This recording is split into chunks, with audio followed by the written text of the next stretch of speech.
सरकारी कर्मचारी को अपनी जब वो किसी विदेशी से शादी करता है तो उसको अपने विभाग को या सरकार को सूचित करना होता है, इंटीमेट करना होता है।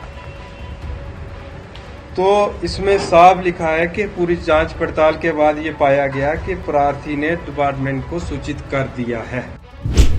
शादी की तस्वीरें अपने विभाग को दी और उसके अलावा शादी का ये ऑनलाइन वेडिंग का कार्ड और जो भी मैरिज के संबंध में जितने भी डॉक्यूमेंट्स थे, मैरिज सर्टिफिकेट, ये मैंने सब अपनी 72 बटालियन के जरिए जमा करवाए। प्राइम मिनिस्टर साहब से और होम मिनिस्टर साहब से मैं अपील करता हूँ कि मेरे साथ जस्टिस होना चाहिए। तो डिपार्टमेंट ने मेरी उस लेटर पे कुछ आपत्तियाँ लगाई, जिससे कि उन्होंने मेरे से मांगा कि शादी का कार्ड और शादी कौन सी जगह पे होनी वो। गवर्नमेंट की गाइडलाइन है कि जब कोई भी महिला या जब किसी भारतीय से शादी करती है तो वो उस कैटेगरी में फॉलो करती है। तो हमने 4 मार्च को ही LTV अप्लाई कर दिया कि हमारे साथ ये गलत हो रहा है कि हमने ये LTV में आते हैं, हमने पूरी परमिशन से शादी की है, CRP को इंटीमेशन किया हुआ है, सारे डॉक्यूमेंट्स लगाए। तो हाई कोर्ट ने उसको सुना। मैं आपको बता दूं कि मेरे साथ ये जो घटना घटी है, मैं इसको पूरा बयान करूंगा यहाँ, और प्राइम मिनिस्टर साहब से और होम मिनिस्टर साहब से मैं अपील करता हूँ कि मेरे साथ जस्टिस होना चाहिए, इंसाफ होना चाहिए। जैसा कि आपको पता है कि मैंने एक पाक नेशनल से शादी की। मैं आपको बता दूं कि 47 जब देश विभाजन हुआ उससे पहले ये हमारा परिवार इकट्ठा एक जगह रहते थे। हम यहीं तहसील बलवाल के हंडवाल गांव में। देश विभाजन हुआ उसके बाद हमारे परिवार बट गया, हमारे कुछ परिवार के लोग वहां चले गए, कुछ यहाँ रह गए। तो आपस में आना जाना मुलाकात चलती रही। तो उसके बाद जब हमारा टाइम आया तो हमारे माता पिता के द्वारा जो है बचपन में ही हमारी शादी तय कर दी गई। तो फिर मैंने CRPF में ज्वाइनिंग की 2017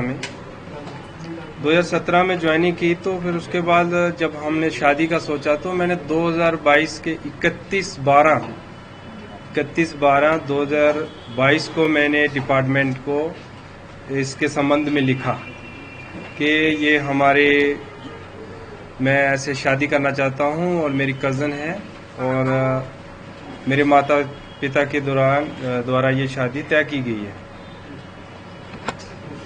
तो डिपार्टमेंट ने मेरी उस लेटर पे कुछ आपत्तियाँ लगाई, जिससे कि उन्होंने मेरे से मांगा कि शादी का कार्ड और शादी कौन सी जगह पे होनी वो और शादी की तिथि। तो मैंने वो 2023 में वो सब क्लियर करके डेट शादी की फिक्स हुई तो मैंने वो डिपार्टमेंट को दे दिया। 72 बटालियन CRPF सुंदरबनी में मैंने वो आवेदन दिया। फिर वो मेरा आवेदन जो है DIG रेंज हीरानगर के पास गया CRPF। फिर उसके बाद वो IG सेक्टर CRPF जम्मू के पास गया। तो उन्होंने कुछ और डॉक्यूमेंट मांगे मेरे से, जैसे सरपंच की डिक्लेरेशन अपने गांव की कि मेरी ये पहली शादी है और हमारे पारिवारिक संबंध है, सरपंच से और डिस्ट्रिक्ट डेवलपमेंट काउंसलर से, और खुद मैंने एफिडेविट कोर्ट से और मेरे माता पिता ने अलग अलग एफिडेविट उसके साथ लगा के IG सेक्टर जम्मू में मैंने जमा करवाया। फिर उसके ऊपर जो मेरा लेटर है वो SDG special DG CRPF JK zone के पास गया। फिर वहाँ से वो डायरेक्टरेट CRPF न्यू दिल्ली गया। वहाँ उस लेटर में कुछ समय लगा, 3, 4, 5 महीने का समय लगा। फिर उसके बाद 30/4/2024 को वहाँ से रिप्लाई आता है, ऑर्डर आता है कि हमने एजेंसियों के जो भी उनके संबंधित होंगे उनके द्वारा हमने उनकी सलाह ली कि इस केस को वेरीफाई किया। फिर उसमें उन्होंने बताया कि एक गवर्नमेंट सर्वेंट जो होता है 1964 के धारा 21(3) के तहत सरकारी कर्मचारी को अपनी, जब वो किसी विदेशी से शादी करता है तो उसको अपने विभाग को या सरकार को सूचित करना होता है, इंटीमेट करना होता है। तो इसमें साफ लिखा है कि पूरी जांच पड़ताल के बाद ये पाया गया कि प्रार्थी ने डिपार्टमेंट को सूचित कर दिया है। ये लिखा हुआ, मैंने मार्क भी किया हुआ। ये डायरेक्टेड डीजी सीआरपीएफ दिल्ली का 30/4/2024 का लेटर है कि प्रार्थी ने सूचित कर दिया। और नीचे ये मेंशन कर दिया कि इसमें एनओसी का कोई उल्लेख नहीं है, एनओसी का कोई प्रावधान नहीं है, सिर्फ सूचित करना होता है शादी के संबंध में। तो मैंने सूचित कर दिया, ये इसमें डायरेक्टेड के ऑर्डर में क्लियर है। फिर इसके बाद में मेरे फादर कैंसर से पीड़ित हैं, वो डिपार्टमेंट को पता है, डिपार्टमेंट के थ्रू उनका इलाज भी चला है। फिर उनकी तबीयत अचानक खराब हो जाती है, तो हम दोनों परिवारों ने डिसाइड किया कि हम मैरिज कर लेते हैं, वीज़े में अभी टाइम लगेगा, हम शादी कर लेते हैं। तो 24/5/2024 को हमने वीडियो कॉन्फ्रेंस पे शादी करने का निर्णय लिया। तो सब लोग इकट्ठे भी हुए, काजी वगैरह भी आए दोनों तरफ से। तो लाइव टेलीकास्ट पे हमारी शादी हुई। शादी के संबंध में मैंने शादी की तस्वीरें अपने विभाग को दी, और उसके अलावा शादी का ये ऑनलाइन वेडिंग का कार्ड, और जो भी मैरिज के संबंध में जितने भी डॉक्यूमेंट्स थे, मैरिज सर्टिफिकेट, ये मैंने सब अपनी 72 बटालियन के जरिए जमा करवाए। फिर उसके बाद मेरी वाइफ ने वीज़ा अप्लाई किया। तो 28 फरवरी 2025 को मेरी वाइफ को वीज़ा मिल गया था। वो विजिट वीज़े पे, 15 दिन के विजिट वीज़े पे भारत आई। आने के बाद हमने 1 तारीख को 28 की रात में वो घर पहुंची। एक को हमने सुबह FRO जम्मू में अपनी जो रिपोर्ट करनी होती है, कोई फॉरेनर जब आता है तो FRO में रिपोर्ट करना होता है, तो हमने वो प्रॉपर वहाँ पे रिपोर्ट किया। तो एज ए वाइफ उसको साथ रहने के लिए लॉन्ग टर्म वीज़े की ज़रूरत थी, LTV। तो गवर्नमेंट की गाइडलाइन है कि जब कोई भी महिला या जब किसी भारतीय से शादी करती है तो वो उस कैटेगरी में फॉलो करती है। तो हमने 4 मार्च को ही LTV अप्लाई कर दिया, लॉन्ग टर्म वीज़ा।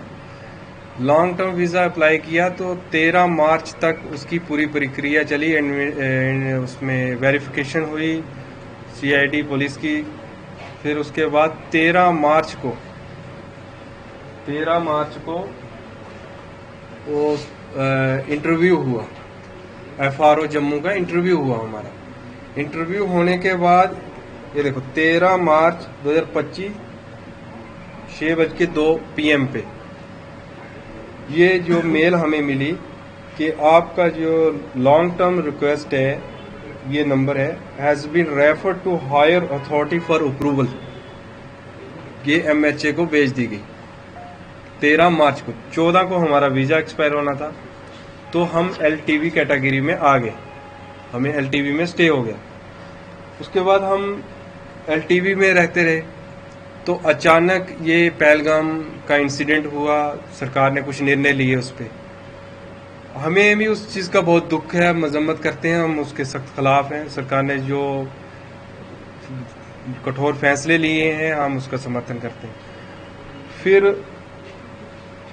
अचानक से मुझे एक एग्जिट परमिट की मेल आती है,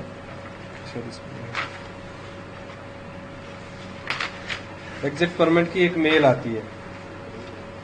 तो उसमें लिखा होता है कि आपको जो भारत से जाना पड़ेगा, आपका एग्जिट परमिट ग्रांट हो गया। तो मैंने जब बात की तो उन्होंने बताया नहीं नहीं आप LTV में हैं। कुछ देर के बाद हमें एक मेल और आती है,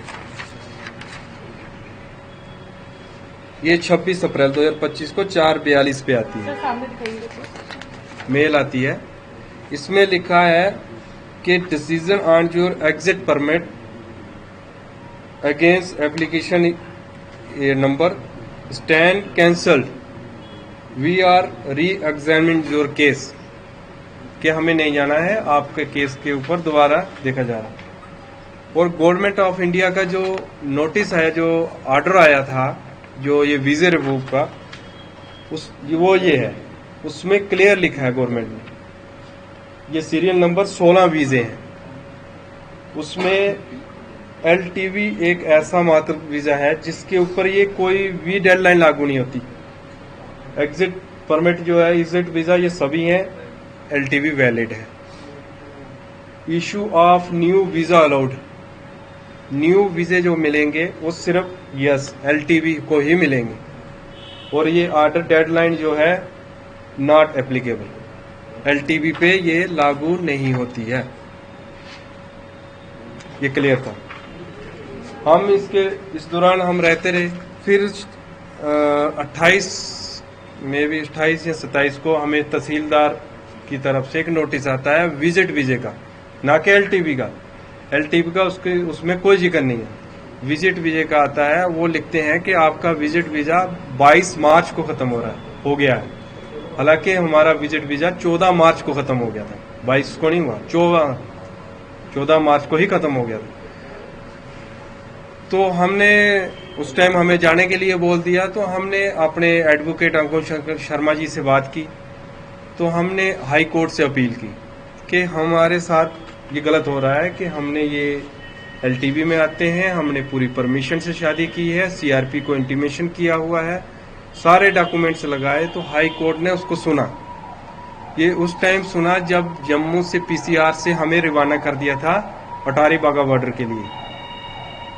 हाई कोर्ट ने सारी ये चीजें सुनने के बाद एक ऑर्डर निकाला, जिसके ऑर्डर के तहत उन्हें बागा बॉर्डर से वापस हमारे घर लाया गया कि इनका जो ये केस है ये LTV में ही फॉलो करते हैं।